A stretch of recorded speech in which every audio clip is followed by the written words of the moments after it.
church. Good morning. How's everyone? Very.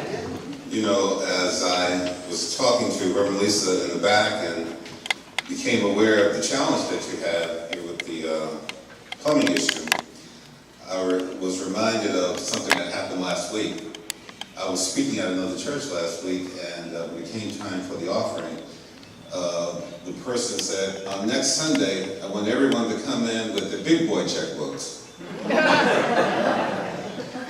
you're laughing lightly, so you might as well laugh hilariously, because today's the day you obviously need to do that. You need to roll it out. Act like you know.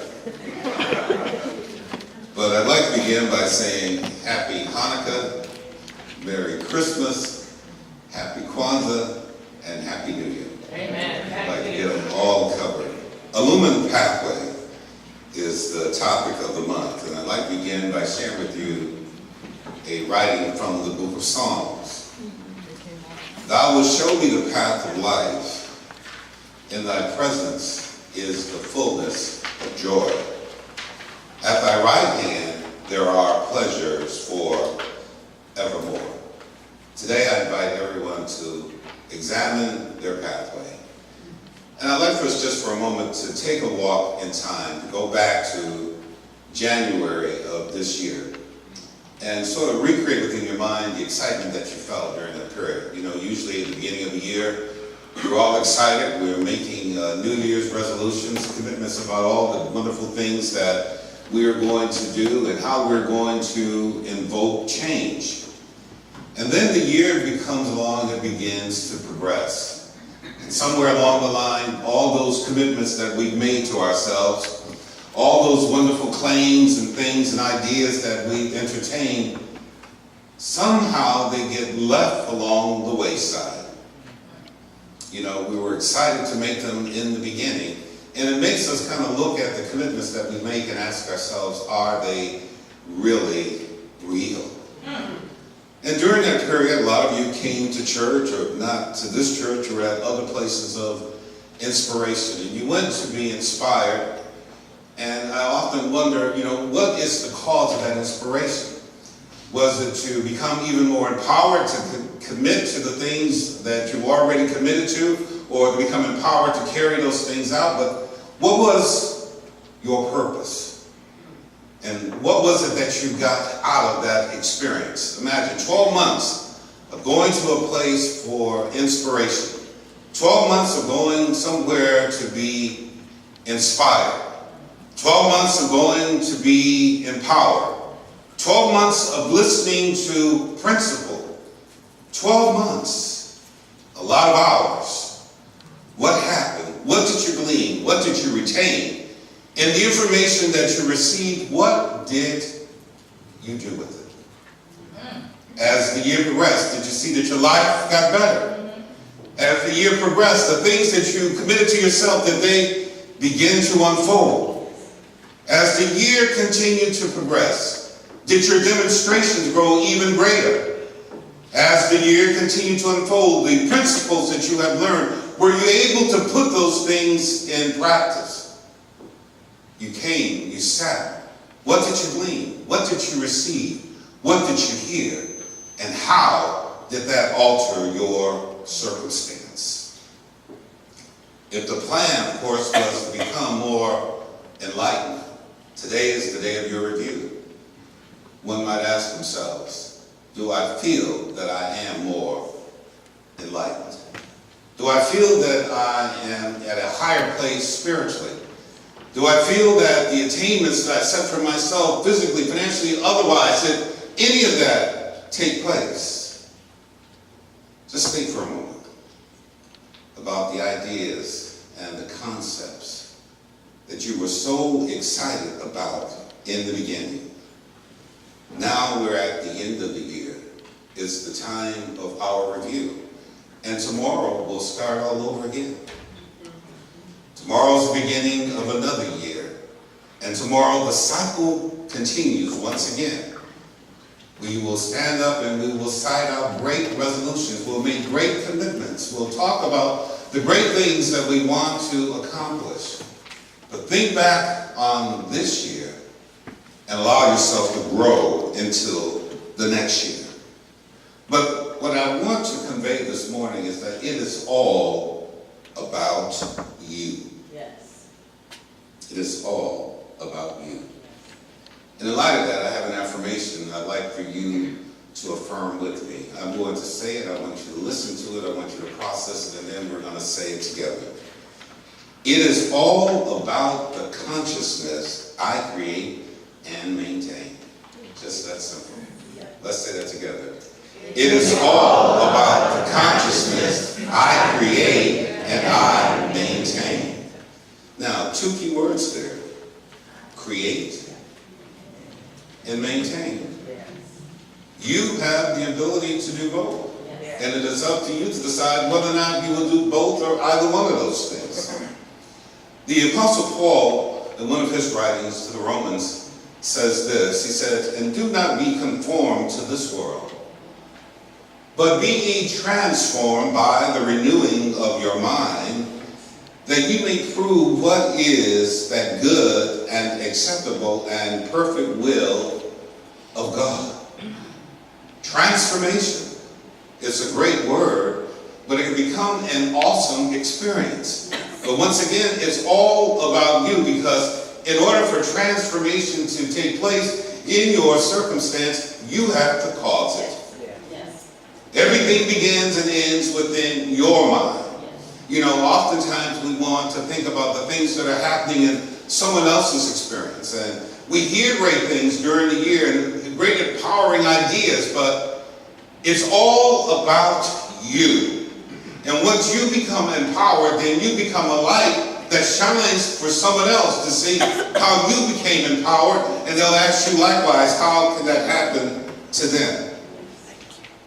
We should come to a moment such as this. And in coming to a moment like this, to be reminded of our greatness, our ability to access all this universal ability and power, but more importantly, to understand our divinity. We come and we silence ourselves and we relax and we still ourselves and we become a part of an experience like this. And as we become a part of this experience, we allow ourselves to be empowered. Now, you know, when you're in this moment and someone is saying something or someone is teaching or sharing some inspiration or giving you some tidbits, that's the moment that you begin to seize those words, those ideas, and begin to apply them to your circumstance. You begin to apply to build yourself to the place where you have a greater consciousness. Yes. You know, we can always take a note from nature and look at the things that are going on around us and how those become lessons to us. Did you ever wonder if a caterpillar gets tired of crawling? You know, it's so simple. It's an insect and we see it crawling all the time. But did you ever wonder, just looking at that, to think to yourself, I wonder if that insect ever gets tired of crawling? See, a caterpillar will continue to crawl until he realizes his potential. And his potential is to fly. And the moment he realizes his potential, he reaches within himself and brings out of himself that which he needs to wrap himself up, that he might transform into a greater expression. So there's always been this ability to fly. Although he was crawling, the ability was there. The potential of flying always existed.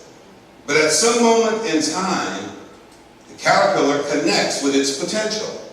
And it reaches within itself and pulls out of itself that which it needs to go to the next stage of its evolution. Now imagine, in principle, we apply the same thing to ourselves. Did you realize that if your intention is to soar, all this crawling and struggling is something that is self-imposed?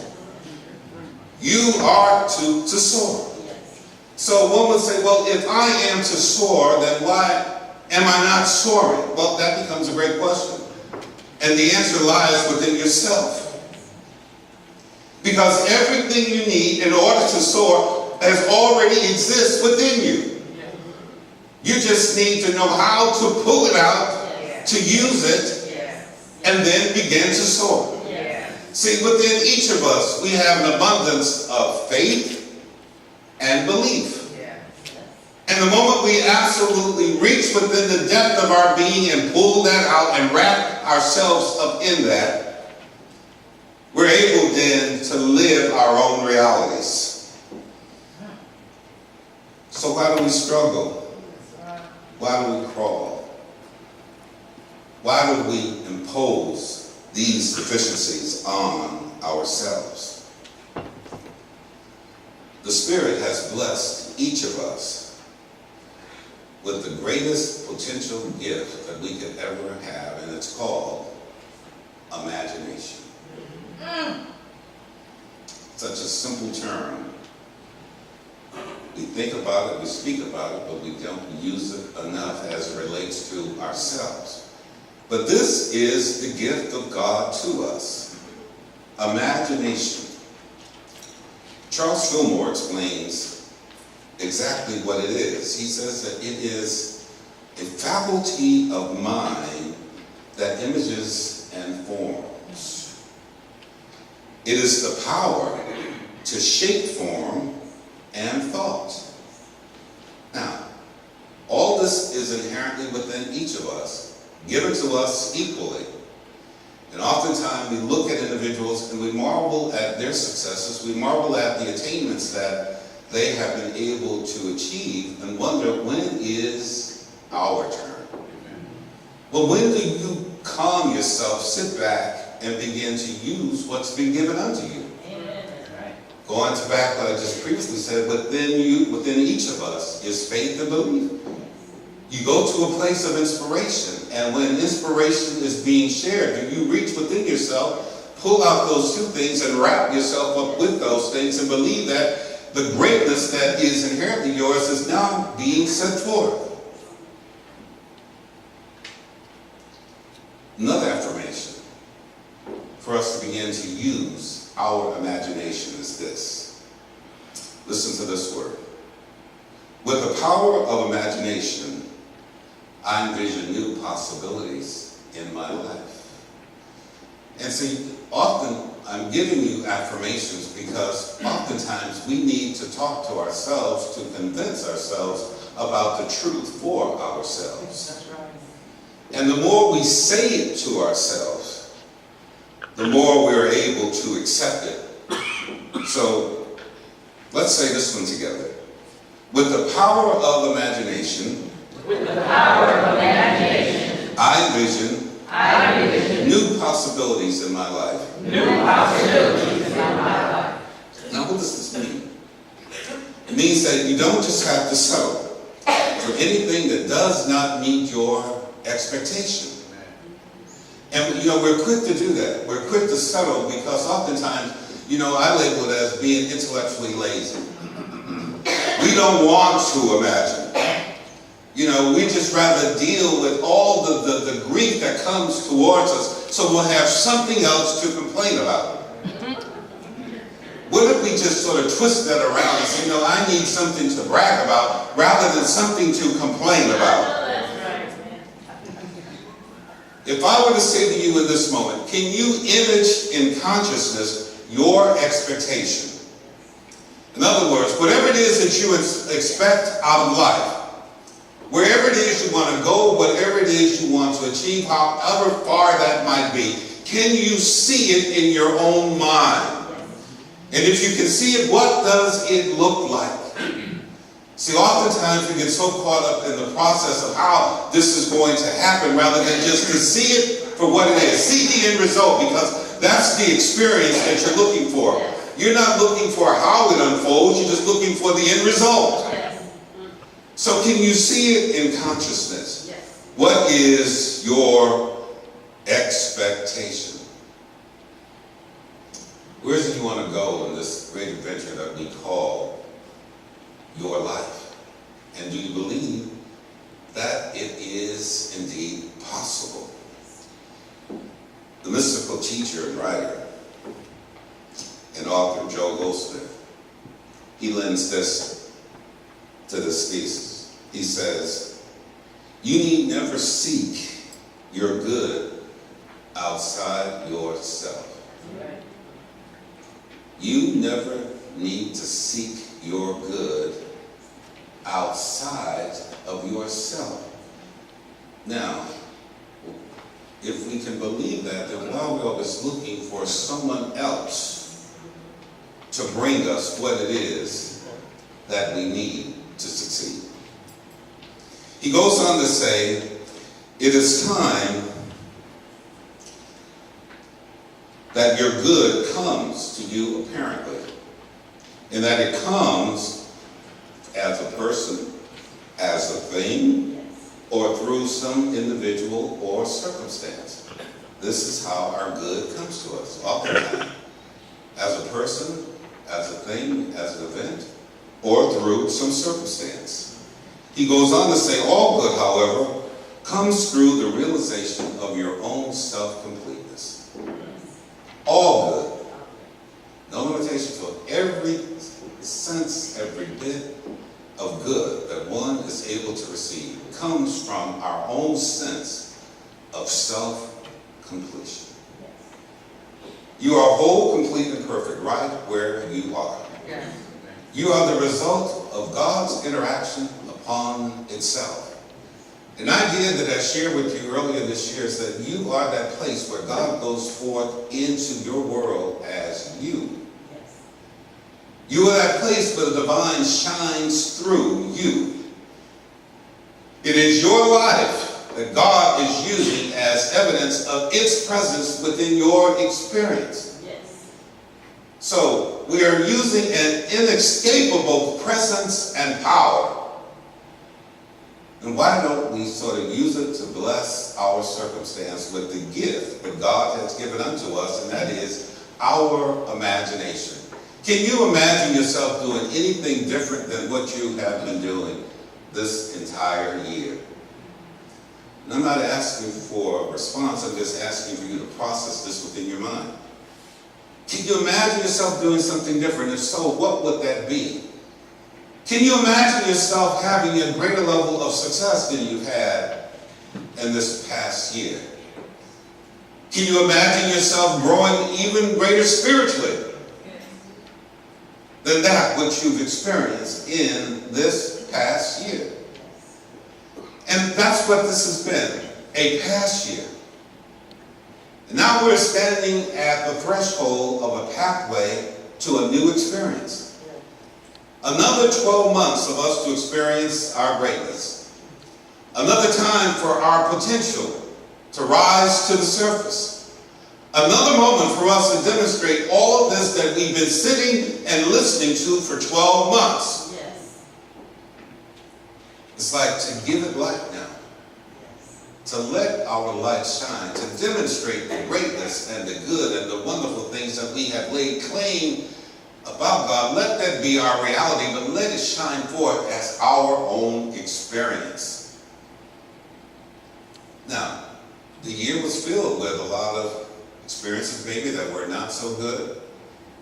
But those were our opportunities to demonstrate to ourselves our greatness.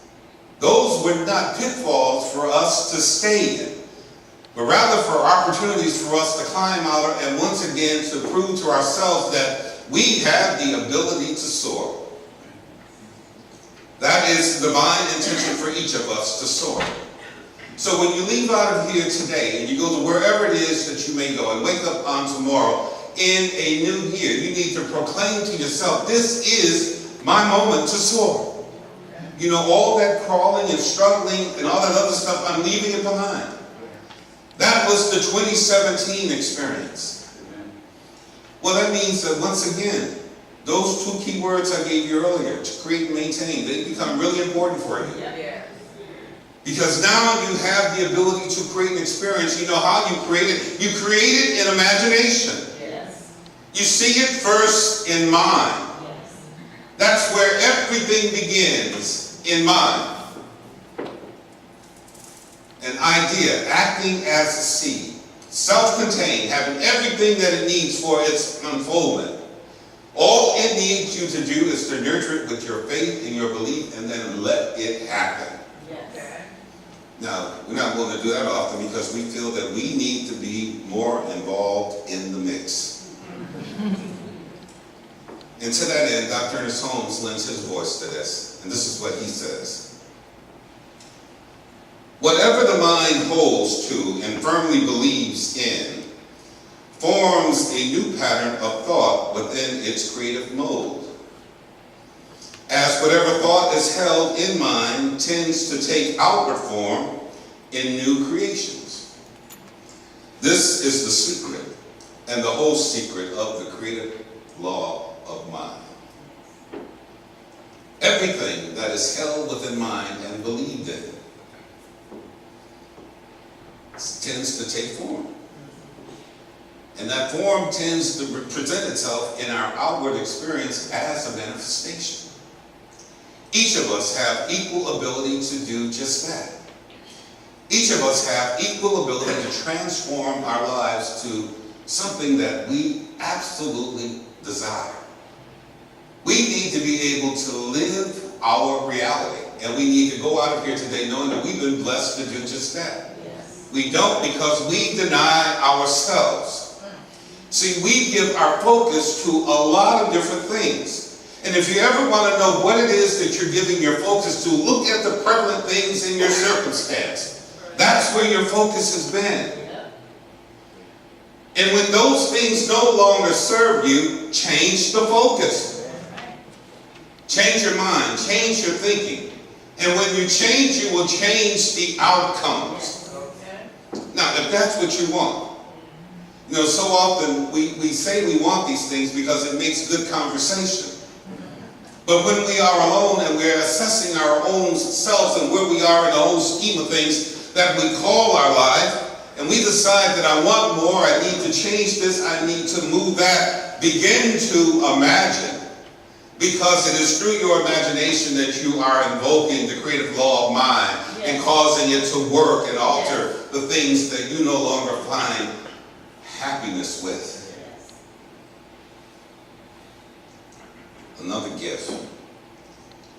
Now, in this moment, let us use this creative law of mind. I want you to listen once again, to process this affirmation, and then after I say it, we'll say it together.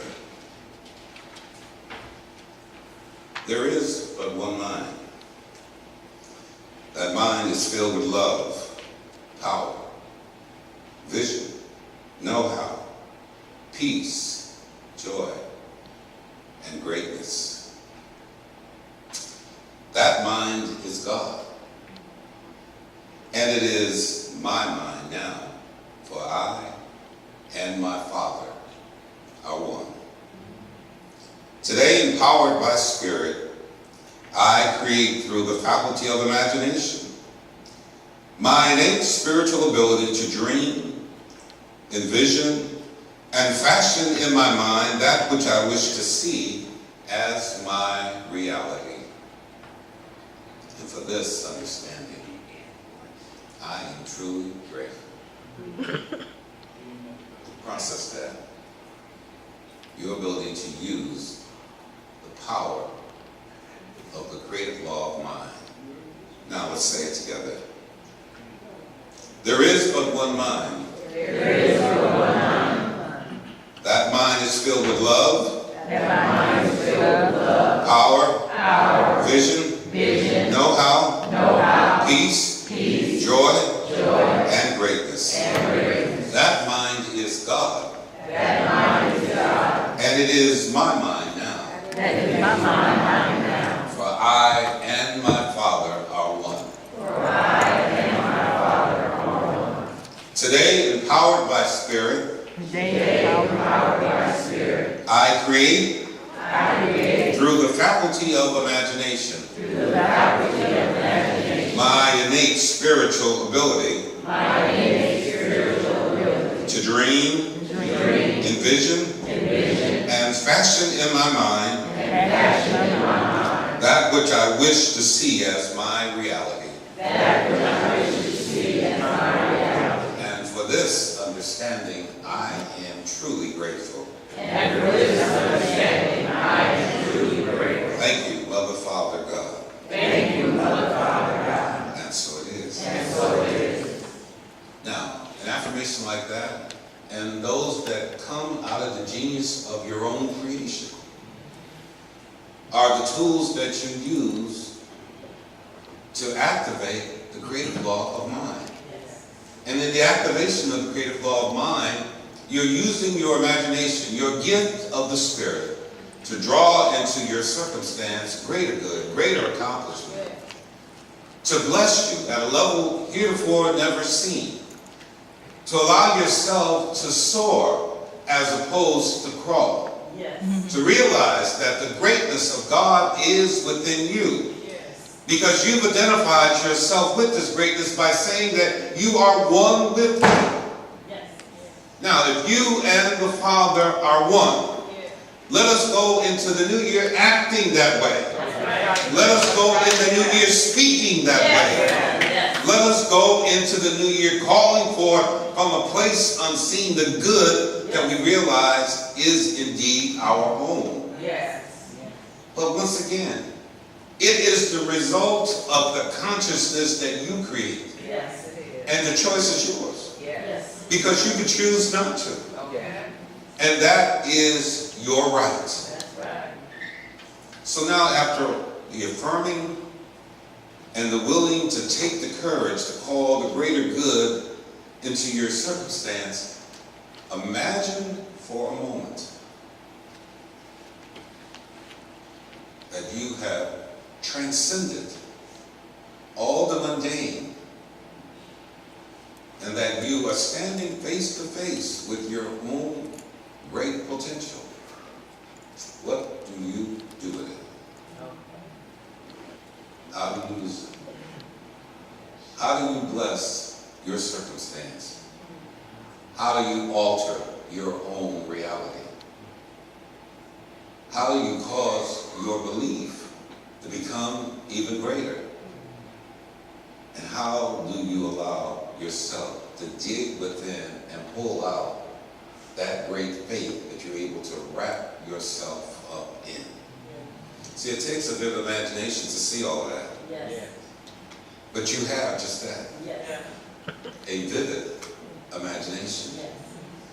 You recall as children and watching cartoons and seeing these characters doing all of these crazy things, and we really enjoy all of that.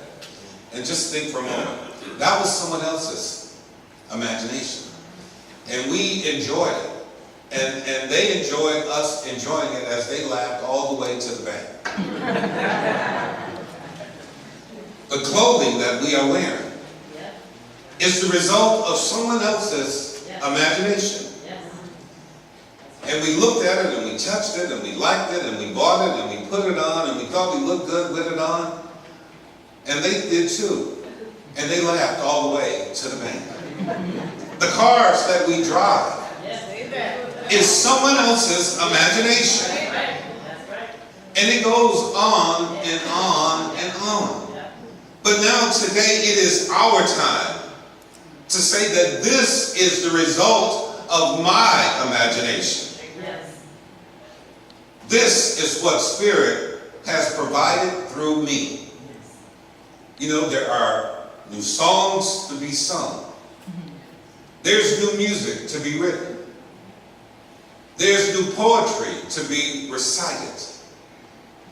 There is an abundance of new that is existing unseen and unheard of, even as I speak. But yet it's in a universal mind. And you have the ability to enter into that place. And upon entering into that place, to draw out what it is that you need to bless your circumstance. You see, you've got to leave out of here committed that you are going to bless your circumstance. You've got to leave out of here committed that you are going to alter your pathway. that you are going to activate this law and demonstrate this good because it is indeed your divine birthright. Yes. Yes. God has blessed you with the gift, given you the ability, and left you alone to use it by yourself. Yes. You know, this year maybe you need to try something else that's a little different. Instead of going to God asking for more, how about using what you already have? Amen. Peace and blessings. Amen.